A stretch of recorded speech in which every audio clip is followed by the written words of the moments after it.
The session is about literature's evolving identity in contemporary media. By K. Srinivas, Rashmi, Vasudeva, Sudheesh, Venkatesh, Mayura, Sheyams, Kumar. And we, Iswarya, will be the moderator of this session.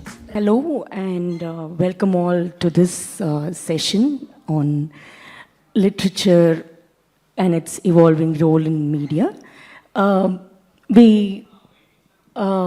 We'll be beginning this session, and I want to just give you a very brief introduction to the speakers on the panel.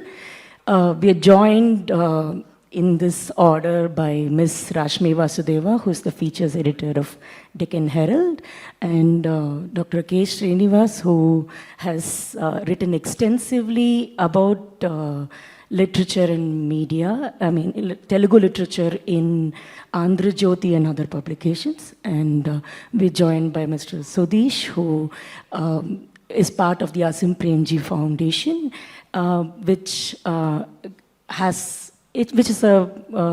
a philanthropic role in sustaining conversations on literature, and will be shortly joined by Ms. Mayura. And we're beginning this session slightly early today. I would first want to invite opinions in a free form about what all the panelists think are the new and exciting forms of storytelling in media now that you see surviving into the next 5 years, because more interesting forms of media are emerging, but we see that they are very short-lived. Many different social media forms just have a very quick expiry date. So what forms of storytelling do you see surviving into maybe 2030? Yes. Can you hear me? Yeah. So first of all, thank you, Aishwarya, for the question, and thank you for having me here. This is a topic that's very close to my heart. So before coming to what forms of storytelling and journalism that will survive, I must say that what is surviving is itself a good thing. That we all know that the dedicated spaces for books and literature is shrinking, and that is something that is noticed everywhere. Books and literature obviously do not get the kind of revenue that perhaps a travel page or a lifestyle page will get. Even in the digital media, an author interview or like a book review, unless it's controversial or there is some hot take, it will not get that kind of views and shares and all that. But that said, there is still comprehensive literary coverage that is happening in publications like MAHE, Deccan Herald, and many regional publications which actually people miss out on when they talk about these things.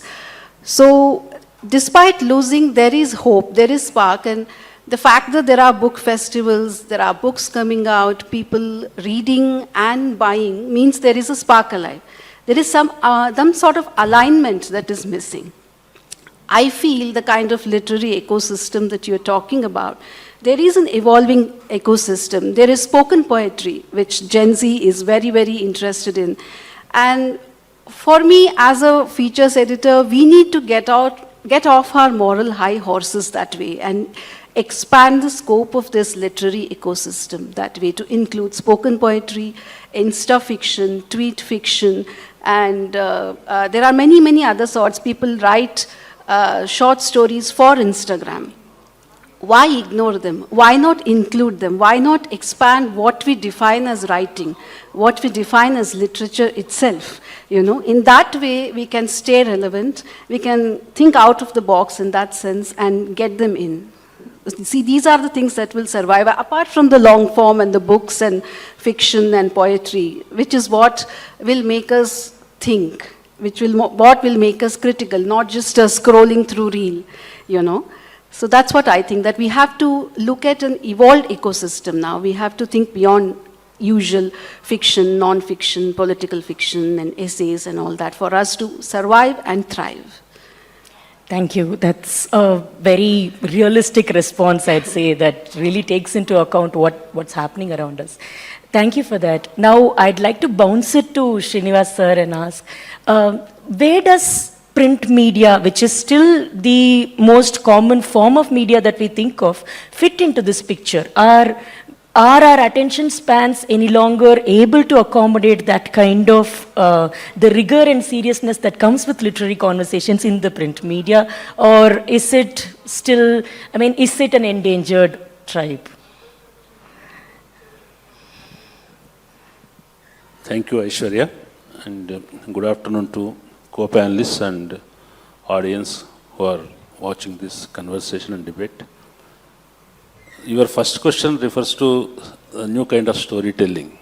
Yes. The term is related to mostly digital media. Yes. And of course, the storytelling, the new way of reporting things is happening since television's inception. True. But the transformation into digital kind of thing is not happening so fast. There is a language divide in the media. There is a difference between English media and Telugu media, language media. And there is digital divide in vernacular audience also.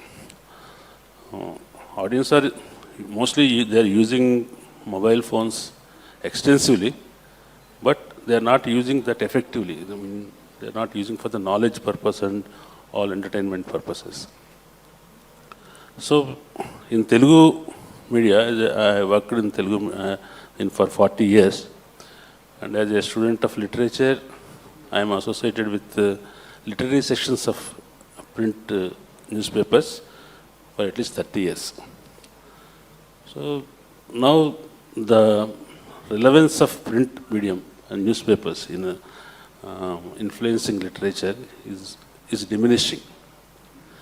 Now the writers and young generation literature people are not after newspapers, and they are independent in their digital spaces, and we are only following, the newspapers are only following what is happening in digital spaces.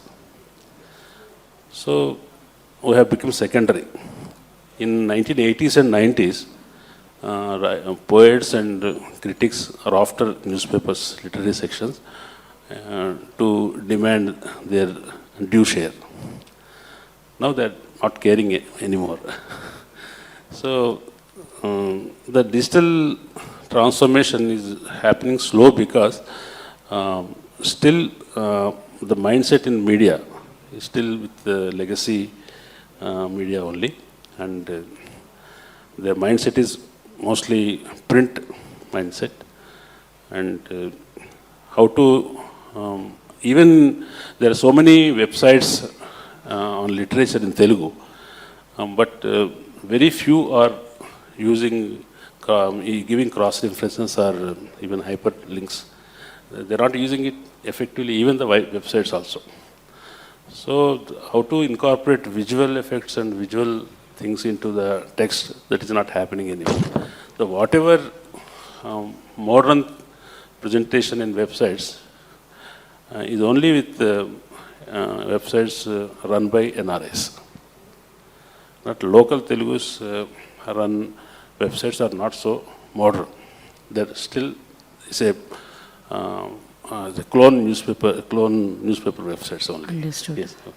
I just would like to add something here. In an English newspaper, I would always advocate for bringing more regional voices into play, because there is so much more context and grounding if we gaze away, for that matter, from English, European and American literature and look at regional local voices, which can provide grounding to our children who are experiencing some kind of, there is no rootedness. They don't know where to look. So this is the place, and in DH we try to do that on the books page. In fact, we carried an interview of Banu Mushtaq and a review of Heart Lamb much before it gained international prominence, and nothing made us gladder. We have even carried a interview with Perumal Murugan, who's coming here today, Vanamala Vishwanath's translation of Kuvempu's Bright in the Hills. So by doing this, and readers have responded. We have received appreciation and we have said we need to read this more. So I think there is some kind of a disconnect. And if we manage to bridge that, there will be better evolving of the ecosystem that you talk about. Yeah, it feels like all of these need to feed into each other rather than compete with each other. And so that's something that could probably bring me to Ms. Mayura. You are heading the digital transformation of Mathrubhumi, and so would you talk about how you bring about, Mathrubhumi, of course, is known for its pioneering literary publication, and what is published in Mathrubhumi then goes on to sell as books as well. At a time when we talk about the book space being endangered, at a time when we talk about attention spans dwindling, how do you manage this? How are you able to pull it off? First of all, thank you so much for having me here, and sorry that I'm a little late. See, first of all, I believe that it's a huge misconception that the books industry is endangered, because leading the books business in Mathrubhumi myself, I've seen a huge growth actually in the audience that's coming. I've seen amazing sales through languages as well. I'm not talking about just English books or Malayalam books. I'm talking about various languages being sold, translations being, encouraged. So firstly, I'd like to establish that I believe it's a misconception that the books industry is getting endangered.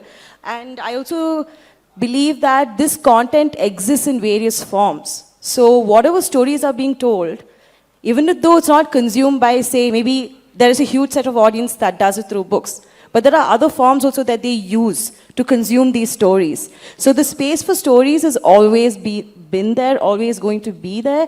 And I think it's a very positive space, because now the world has opened up to stories. You can reach out to so many people that you couldn't before as well. So I kind of see this as an opportunity more than an endangerment. And of course, like what you said before, Mathrubhumi has a very rich legacy in publishing. Mathrubhumi has a very rich legacy in storytelling and also introducing different sort of narratives. So I think we still hold that high with our audiences. It's a huge onus to our authors and to our audiences for keeping this alive, vibrant and brimming. And I think it's a good, a good collaboration work between publishing houses, the author community, the reader community, and also the entire society for bringing this together. And to my surprise, people thought that ebooks are going to grow like crazy, right? And actually that growth also has been quite stagnant because people come back to paperback. The one space I've seen an amazing growth is audiobooks. And I think that's also a great model for storytelling. I would never belittle that, because that's another space, because people have, some people don't have that time, the luxury of time. So they do consume those stories via audiobooks in their leisure. So audiobooks is also a really amazing space that I've seen the digital ecosystem grow. Of course, there's a lot of corrections to be done in terms of streaming and in terms of how revenue is distributed, how royalties are distributed. That space has a lot of maturity to reach. But I would never say that we're endangered as a publishing industry, and I'm proud to say that as well. And I'm really glad that this is a one print business I see growing. So yeah. That's truly heartening to hear. And like you said, I think a healthy ecosystem requires all stakeholders to be equally invested for it to flourish, for the readers to be present, and for them to pay attention to what is happening, and for different media forms, like Srinivas sir was saying, to collaborate instead of competing for a small slice of the pie. So I think there are a lot of factors that come together in it, and it's genuinely heartening to hear from an industry insider that, look, we're not actually an endangered species, because there's so much, so much angst you see in the international publications about how the novel is dying, and novel has apparently been dying for the last 300 years. So it's still one of our best-selling forms. So, yeah. And let me tell you something, just to add on to what you're saying. Gen Z and kids today read. So this misconception of they don't read at all, the amount of teenagers that walk into our stores and so vigilant, and they walk in those Sundays and eager to pick the new books and new copies. So I really want to again bring out that misconception, because I've heard this so many times, saying that, oh, the younger generation does not read, they do not know, they don't consume. yeah, some of them consume content otherwise. They may consume it online, but they still do read. They are still well-read and they're very intelligent as well. So, yeah. Just to add to that, it's a matter of shrinking space, yes, but more about shrinking credibility in legacy media, as now it is fashionably called. So the way to go ahead, and for the people who, like us, who are still providing space for literature and books, we see that dichotomy happening. Like she said, Gen Z is reading, everybody is reading, but they are consuming the same thing in different forms. So it's for the print media to wake up and include multimedia. Get the same review out in a podcast, for instance. Get it out in a reel, in an Instagram reel. Do what it takes, because there is so much mediocrity out there. And we have the power, we have the brains, we have the means to combat that mediocrity. We just have to take that step, get out of that mental barrier and do it. I think print media can lead the way here. True. Yes, sir. Are we considering differently told stories? Storytelling in a different form and differently told, differently written features are part of literature? I would consider, because you might say that journalism is not literature, but there is literature and journalism is always melded in different ways. And I think it's our collective responsibility and commitment to, for journalism to focus on what I call long-form journalism. Yeah. I must add. We consider only book reviews and poems. No, I'm not just talking about book reviews. I'm talking about deeper investigative pieces, long-form reportage, you know. So all that comes under the broader umbrella of literature, which is, for lack of better word, we can call it long-form journalism. But yeah, I mean, it is writing by the Telugu media landscape, we generally don't consider that well-written, with literature flavor, well-written news features and lifestyle features are not part of, they don't consider a part of literature. Perhaps they should. See, I'd like to just add one thing to what, of course, I think all media houses do play a pivotal role, but I'm proud to say that in Kerala, they actually do that. They do kind of accelerate that as much as possible. Even in our newspaper, we have one of our editors sitting right here. He also beautifully covers, a lot of new stories that are coming out, a lot of new books that are coming out. We have magazines also dedicated to this.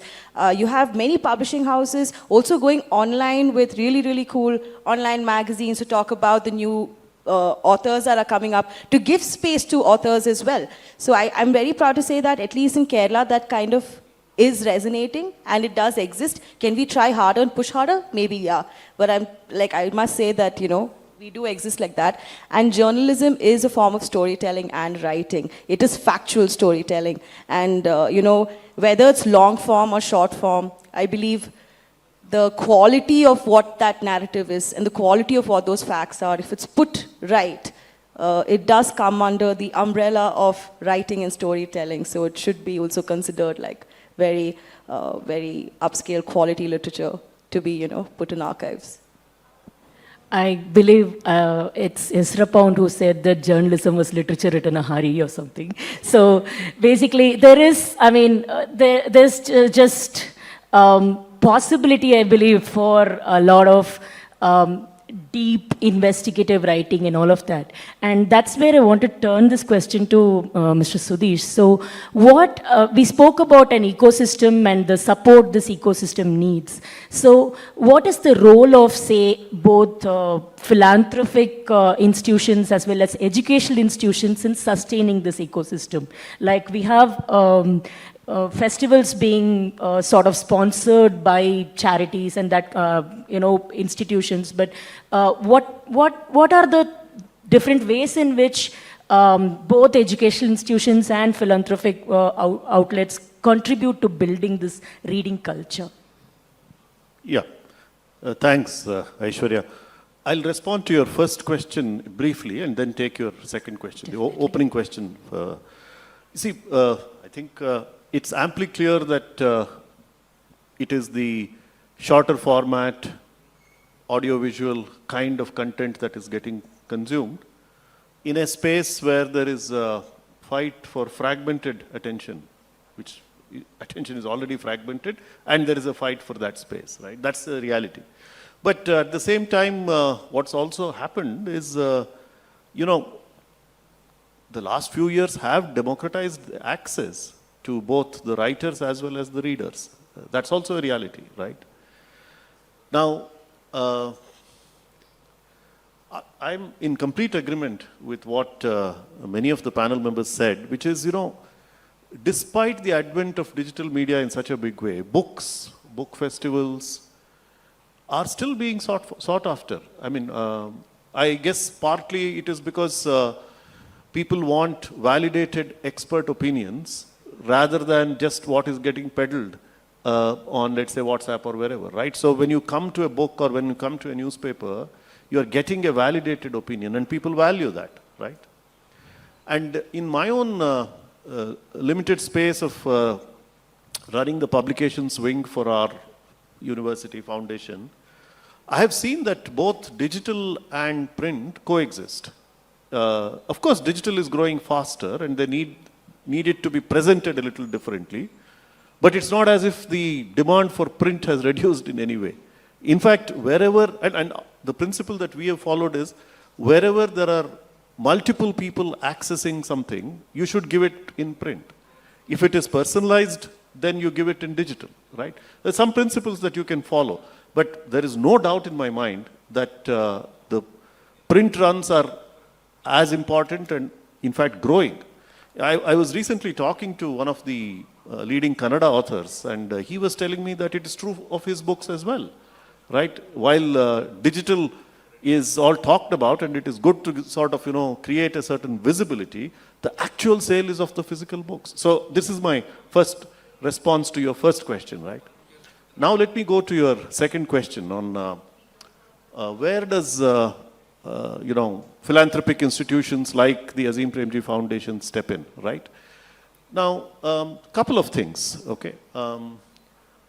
One is, you know, public libraries need to be supported, right? Karnataka alone has 6,000 public libraries, right? And in Karnataka, we are fortunate to have a committed senior government officer who sort of felt that, look, you know, this should be supported. And we said, look, we will be very happy to provide you the funding to improve the quality and availability of books in your libraries. So, and it is 6,000 libraries, public libraries in Karnataka, right? So, philanthropic institutions can step in because the government may not always have the wherewithal for this, right? That's one kind. The second kind is, you know, recently somebody met us and said, look, you know, there is wonderful regional language literature coming out of India, but if you want international recognition to happen, these need to get translated into English and to other European languages. If it doesn't happen, meaning if you don't get published in Paris Review or in Granta or whatever, you don't stand a chance to be counted amongst the world's literary giants, right? Now, I know that there is a team in Bangalore of philanthropists who have stepped in and said, look, let's do it, right? So, they have supported an organization now to take good quality regional literature, translate it to English, and then get it published elsewhere. So, that's the second example. I can go on, but let me pause here. This is excellent, sir. I'm reminded of how basically before Banu Mushtaq's Heart Lamp won the International Booker Prize, Red Lungi was published in Paris Review. So that was, I mean, that I think is kind of coming back to the core of how you give people the world a taster of our regional language writing. And I am wary of the word regional because, like Paul Zachariah was saying this morning, that's like a slightly disputable label. So I would say Indian language writing in, in the local ecosystems that could be having a thriving readership in their languages might be virtually unknown outside. And so I think translations do a great job there. And I'm glad for the space that still exists in our, media ecosystem to, support translations. And I see that if there's a boom in support for translations, that's going to enrich the entire reading culture of the country. And so that was going to be my next question also, to do with how much do you think the future of literature is going to be sustained by translations and also media adaptations. Like for instance, with Ardiji Vitam, basically, the movie is bringing people back to the book. And so that kind of, how much do you see this kind of interaction between different forms of media enriching reading? I would address that to Mayura, ma'am. Thank you. Firstly, let me address the translations bit. If you see a lot of spaces abroad, a lot of countries abroad, they have specialized translation grants that are given. So when you go to these book festivals and you go to rights tables, the minute you want to acquire a book, the government does give you the fund for translations.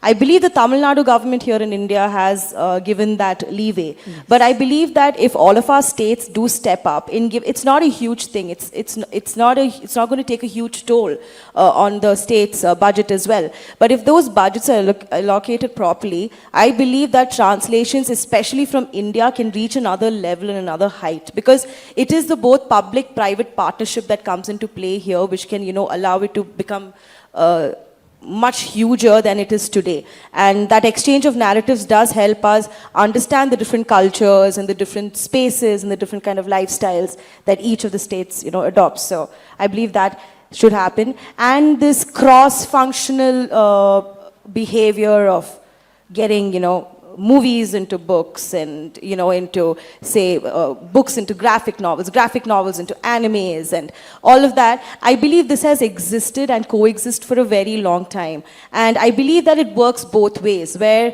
sometimes when you read that book and you go watch the movie, maybe you don't feel that fulfilled. But at the same time, because that fulfillment is not there, people do come back to, reading the books as well. So I believe that this is an amazing complementary sort of a nature that happens with this. And I believe that this will help either spaces grow.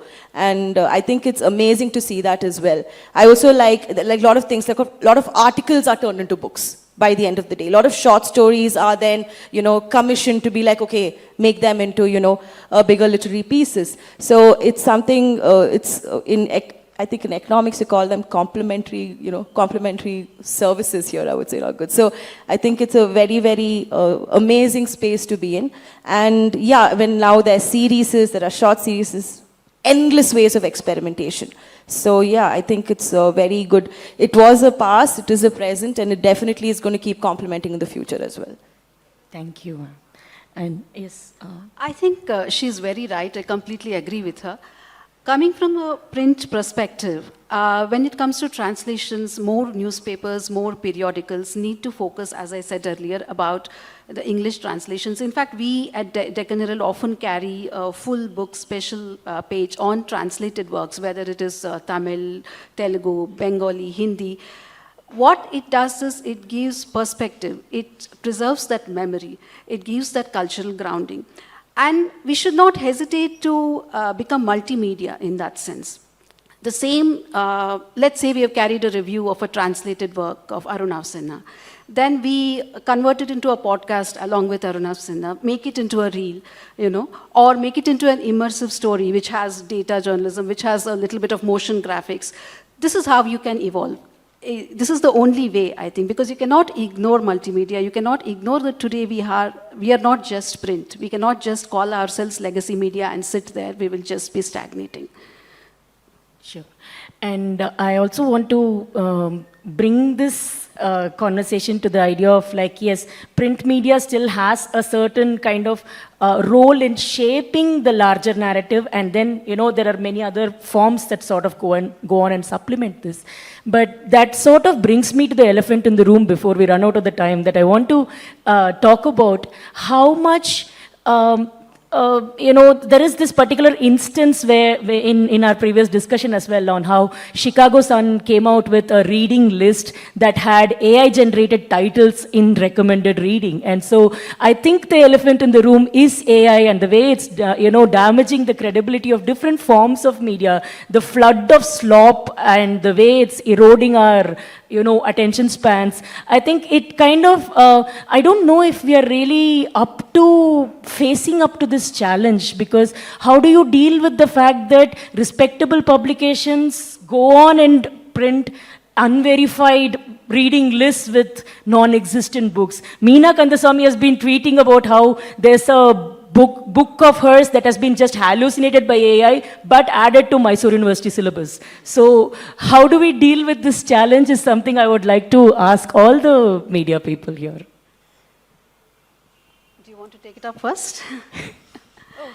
Fascinating. Because I have many things to say. I don't want to hog the I conversation. think, I think we can all add one point. And a tool is as good as a user. So I think a lot of technology is going to evolve. It is going to come about, and it's something that's beyond our control. Now, how we use it, especially people with responsibility and people who are addressing a large audience, it is a responsibility to use it. See, technology is meant to empower you. It's meant to help you, not replace you or, that is why it's born. But with the way, and I believe that we're just seeing the surface of what AI can deliver to us. Because AI is not a new concept. We've been, all of us have been unknowingly using AI for what? For more than a decade now, through our mobile phones and all of that. So it's nothing new. It's just that it became consumer facing now. So a tool is as good as you use it. And it is scary because in terms of productivity, in terms of turnaround, it does marvelous things as well. But can it completely replace creativity? Because by the end of the day, AI creates things that already exist in the world. They're gathering information from everything that is already being put somewhere. It's not something new coming out. However, I will go back to the point saying a tool is as good as its user, and if you use it to help you, great. If you're going to use it to make you brain dead, then I feel sad for the people who do that. Well, yeah, Meena Kandaswamy is very right. AI has led to a collapse of trust. That's what she says, a collapse of literary integrity. But let us pause here and ask, yes, there are AI clickbait reviews, there are PR puff pieces, AI listicles, all of them are there. But I think this is the moment where we pause and say that this is the critical time where I feel human intervention is more necessary, not less. Yes. Absolutely. Because who are the gatekeepers for these hallucinations? Who is going to prevent that hallucination from becoming a headline? We need more fact-checking rigor, and that will only come from humans. And secondly, I think it's ridiculous for us in that sense to become ostriches and say we will just ignore AI and it is going on. We have to confront it. It has to be part of our editorial frameworks. It already is in many ways. But we have to merge AI's efficiency and speed with human storytelling and empathy. That is the only way to go forward, because AI can be a very good tool. It can do your chores for you. It can do your regular reporting. It can free up space in your mind for you to do those long-form journalisms that I have been talking about, for investigative pieces, for data checking, for rigor. Where do you have the space? Because for a newspaper, it's very hard for them to give a reporter like for 3 days to say, go and do a deep dive on garbage mafia in Bangalore, for instance. We don't have that kind of space. We don't have that kind of resource. Long-form journalism is human resource intensive. It is time intensive. It needs money. It needs investment. But I think we can use AI to do this investment and make it a revenue-generating model. Long-form journalism can become a revenue-generating model if we use AI to help us do our chores, so that we can get the people back, because there are people willing to read. It is untrue that people are not willing to read. People are willing to read. People they are tired of all the clickbait fatigue. They have a clickbait fatigue. They want nuance. They want accuracy. It is just for us to blend those two together. And yes, sir. Fortunately, in Telugu, the AI is not as effective as in English. AI tools are still learning Telugu, except ChatGPT and Perplexity. They are doing somewhat better, but all other tools are very primitive in their Telugu expression. So we cannot use as it gives. So mostly what journalists are doing now is prompting in English and getting content in English and again manually translating into Telugu.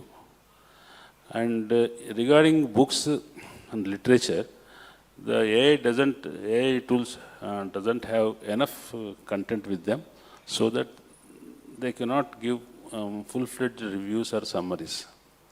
So that is one limitation.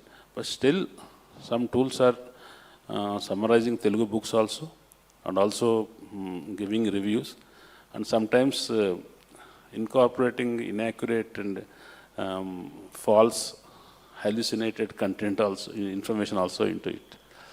So right now, the AI tools are not ready to use for Telugu journalism. It's still evolving, and the AI tools are still learning Telugu. Yeah. And yes, sir?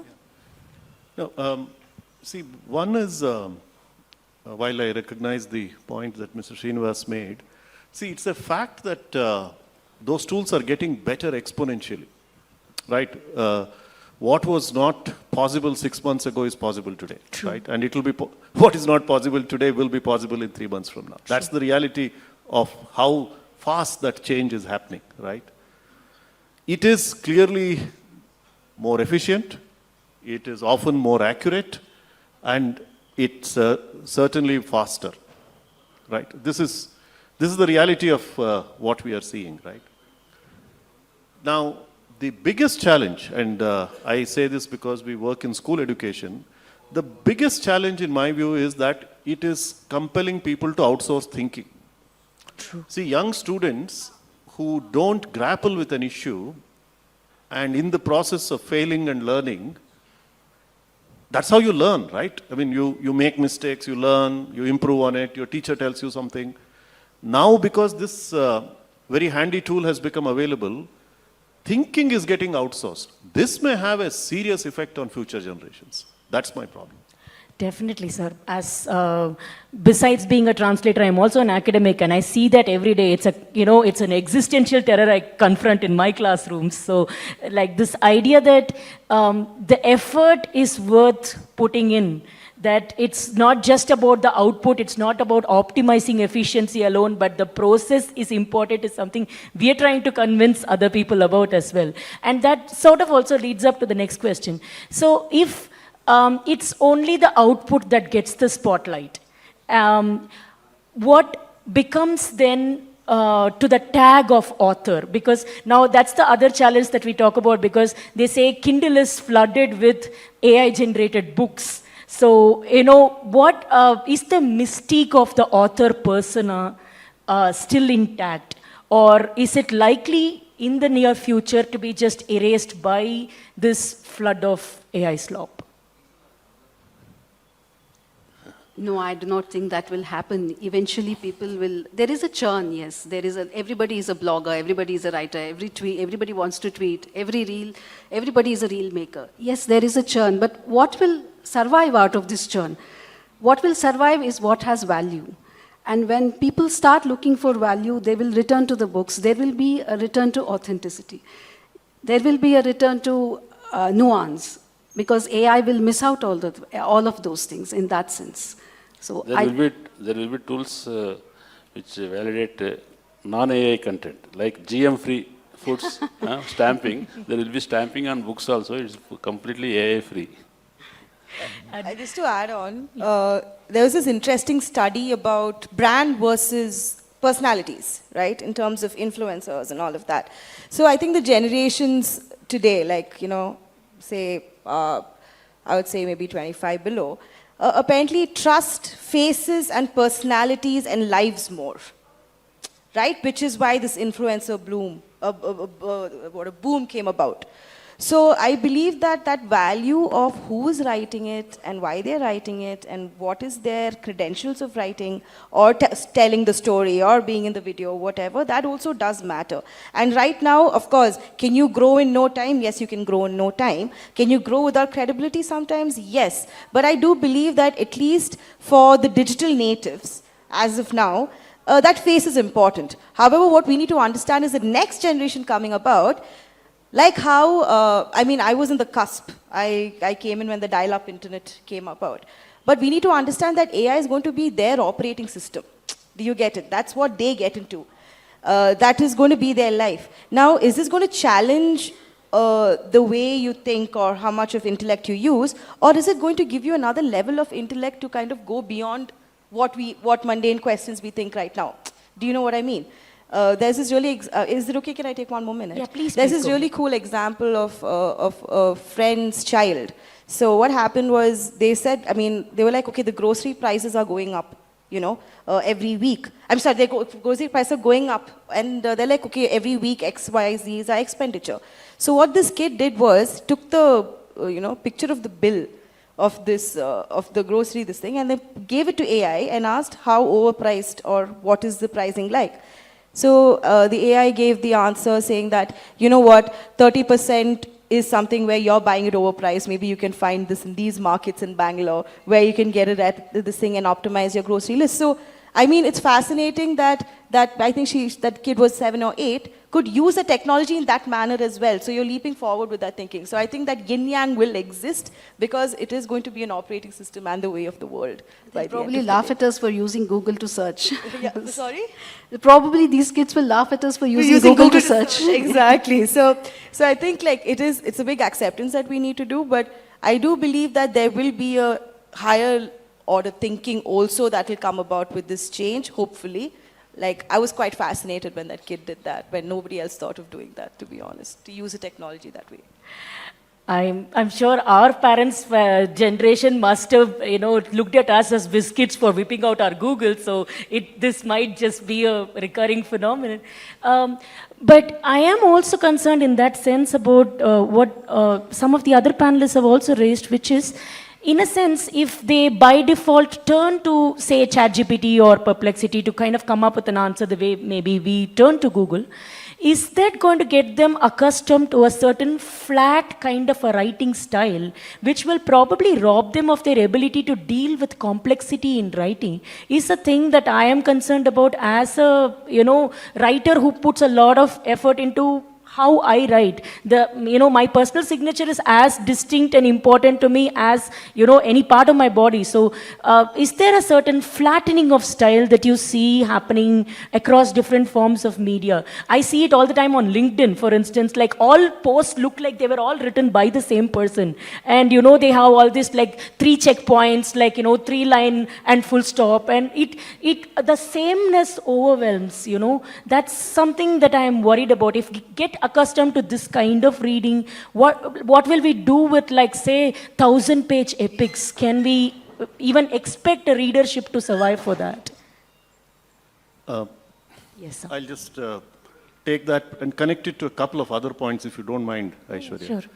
See, this flatness or sameness that you talked about, I can see it in multiple forms. I was recently at one event and there were 3 speakers and they were all due to speak on the same topic.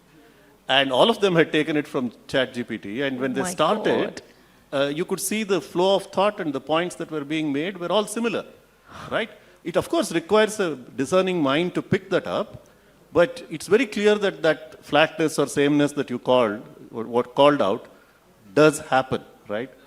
Now, connecting to your point on translations, see, it's quite possible that, the translations will be faster. But, will you get an AI translation of Samskara which is as good as what A.K. Ramanujan did? I am very skeptical. Right? Not at all. Because there is a certain flavor and feel that the translator provides, which is human, right? So this flatness, I completely agree with you. Today it exists. Whether that will also get overcome, because it's very difficult to predict the future, right? True. As of now, there are many people who sort of very casually misjudge the role of a translator, thinking, oh, you just can do some edits on a Google Translate version and turn it in, right? How much time do you need? I had a professor who said, there was a legal document of 300 pages that people expected in 2 days, saying sir, you can run it through Google Translate, do some little bit of editing. So those kind of misconceptions still exist. And so I am concerned on the one hand also about this flatness of style, but also how much, if you think of reading as a mental gym, how much of that mental gym are we taking away because of this flooding of sameness and flatness is very worrying to me. So, yeah. If you feed ChatGPT your writings, a volume of your writings, it starts emulating you. Oh, yeah. It can write stylized writing also. If you keep on feeding your works and it writes in your style. So, as Vasudeva said, soon we'll see the stylized writing also. The kind, Then we have to see how we should retain our manual flair in the writing. We have to keep it up and should not feed it to the machine. Yeah. And also, it's like where we, I mean, but the superior imitation is still an imitation, I think, and that remains its limitation. So maybe we need more writers pushing the forms of what, AI has not yet hallucinated before. And that finally brings me to the question of ethics in this whole business. We all know how much piracy has happened in, the existing media, and how much of terabytes of data have been channeled into Meta and all other software being trained, large language models being trained. And so what can the media ecosystem do now to fight this?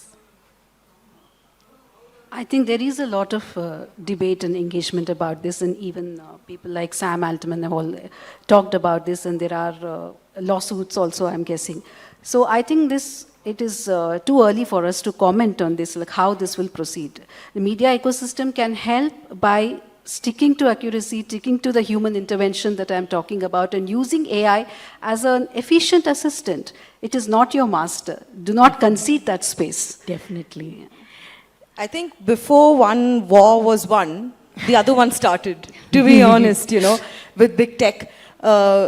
In terms of ethics, I think the government does have a humongous role to play with competition laws, competition acts, because living in a monopoly and duopoly is not healthy for anybody by the end of the day. And that's exactly what's happening to our industry. And it is advantages also for, say, the people who are, governing us at the moment to also have the aspect of, good social media and all of that. But if competition laws become a little stricter, if revenue is distributed a little bit more with more consideration, then I believe both can coexist. Otherwise, you're just, a lot of at least newer media houses or even other media houses, it is like running towards a wall by the end of the day. But I do believe with proper revenue distribution and good competition laws in place, there's a good space. And for the AI, I think they're investing a lot in contextual and perception and empathy. So the training for that, there's a humongous level of investment going. So the flatness is going to go very soon. Could you possibly expand a little bit on what you mean by, bettering the revenue sharing model? Because I'm sure people here will appreciate what could we do better? By the end of the day, you need content to run these LLMs. You need content for the answers. You need content for search engines to run, for social media to run. You need content. There are people who make this content, right? And there is a certain amount of revenue that big tech makes through advertising and through data, through many other ways with this content, correct? So if you take, say, 90% of the revenue and leave 10% for the entire ecosystem, then it's a humongous misbalance. Did they come out with the idea first? Yes. Did they come out with a model? Yes. Of course, agreed. But then if we are the one, if publishers and content creators are the one feeding that model, then an accurate level, at least a better revenue share has to happen back to the ecosystem so this content keeps getting churned. Otherwise, it becomes very skewed towards, say, a certain amount of creators doing it, or a certain amount of, it becomes, in a very skewed manner. It can be very one perspective, one dimensional as well. So if you want to keep the democracy alive, if you want to keep creativity alive, if you want to keep diversity alive, you need to make sure the money also goes to some people who can keep rolling that ball. Otherwise, we are all at a loss by the end of the day. If you look at if you look at the data, 90% is taken by Meta and Alphabet, right? And then, sorry, I would say 80%. Another 10% by retail. That is like by Amazon, Blinkit, and all of that. And it's the rest that is for the rest of the media companies in the whole of India, or the content creators in the whole of India. So that is a very unhealthy space. That's called a monopoly or a duopoly. So it is basic economics and basic human thing to know that if two rule the world, by the end of the day, the rest becomes stagnant. So I think if competition laws become stricter, and if it's looked at seriously, both industries can flourish in a very good manner, basically. That is what I meant by revenue share. Sure. And as it stands in the lawsuits, Meta's apparently saying like we can't pay for the content because we can't afford to, because basically it's just that they've stolen tranches of data like since the beginning of print culture. So at this point, how much will they be paying out to anyone remains a moot point. So this was lovely interacting with all of you. And so if all of you could maybe give me a one-line concluding thought on one demand you can make on behalf of your industry, or one maybe promise you see from your industry towards bettering the overall media ecosystem, what would that be? I'll come from... Coming to legacy media, I would say that investing in literary journalism or long-form journalism, as you want to call it, makes commercial sense. That is what I think, because in legacy media can lead the way. Eventually, people will want to see the news behind the news. They want the humanization of complex issues. Just reading a reel or a bite-sized news will not give you the whole truth. Eventually, people will come back to news, will look for credibility, will look for authenticity. We are living in an age of artificial intelligence, and I think it is time print media double down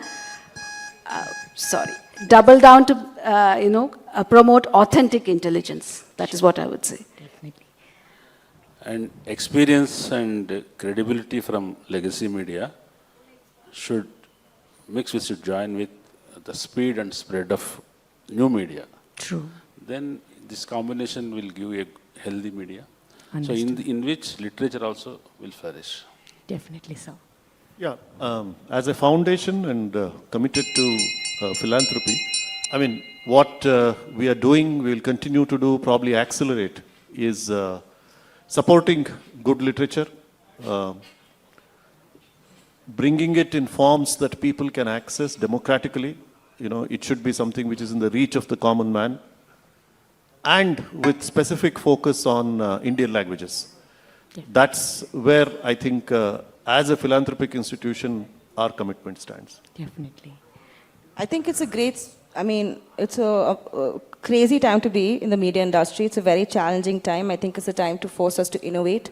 It's a time for us to, pull our socks up in every way possible to make sure that we give out the most factual, best, and most engaging content out there. So I believe that everybody's pulling their socks up for that, and it's wonderful to take up challenges by the end of the day, because that's what by the end of the day can drive you. So I think it's a good challenging space, and I believe that really good content is going to come out, and I think more credible content is definitely going to be looked at and going to be wanted, and I'm glad that there'll be providers to give the same.